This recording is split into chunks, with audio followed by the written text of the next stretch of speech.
வணக்கம் viewers, welcome to கருவேப்பிலை சமையல். இன்றைக்கி என்ன போட்டிருக்கேன்னா, நம்ம ஊறுகாய் வேறு காம்போ போட்டுட்டோம். ஊறுகாய் ஸ்டாக்லாம் குறைஞ்சிடுச்சு. திருப்பி இன்றைக்கி ஒரு ஊறுகாயாக போடுறேன். இன்றைக்கி என்ன அப்படின்னு பார்த்தீங்கன்னா, கடரங்காய் ஊறுகாய் போட்டிருக்கேன். பாருங்கள் எப்படி ஜம்முன்னு நல்லெண்ணெய் அப்படியே மிதக்க இது நீங்கள் வெளியில் தண்ணி படாமல் வச்சுட்டா கெடாமையே இருக்கும். ஆனால் நான் நிறைய பேருக்கு தெரியல, ஏதோ ஸ்பூன் மறந்து போட்டுறாங்க, கை வச்சிடுறாங்க, அதனால கெட்டி போயிடுதுன்றதுனால ஃப்ரிட்ஜில் வச்சுக்கிறோன்றோம். இல்லைன்னா நல்லபடியாக கரெக்டாக ஃபாலோ பண்ணோன்னா வெளியிலே வச்சுக்கலாம்.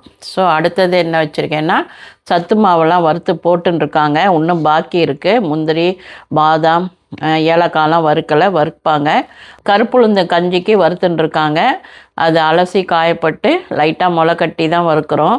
இந்த கடரங்காய் ஊறுகாய் உங்களுக்கு வேணும் அப்படின்னா, தனியாக வேணும்னா 1/2 kg வாங்கினீங்கன்னா ஷிப்பிங் ஃப்ரீயாக கொடுக்குறோம். தமிழ்நாடு ஃபுல்லாக, பெங்களூருக்கும் கொடுக்குறோம், ஹைதராபாத்துக்கு கொடுக்குறோம். ஸோ 1/2 kg வாங்கினா மாத்திரம் ஷிப்பிங் ஃப்ரீ. மற்றவங்கலாம் எவ்வளோ 1/4 கிலோ 1 கிலோ எப்படி வேணாலும் நீங்கள் வாங்கிக்கலாம். பல்காக வேணும்னாலும் நாங்கள் பண்ணித்தரோம். பல்க் பர்ச்சேஸும் கொடுக்குறோம். ஆனால் எங்களது குவாலிட்டியாக இருக்கிறதுனால ரேட்டு கொஞ்சம் காம்படிட்டிவாக தான் இருக்கும். ஆர்டருக்கு என்ன நம்பர் 8300820475. நன்றி, வாழ்த்துக்கள்.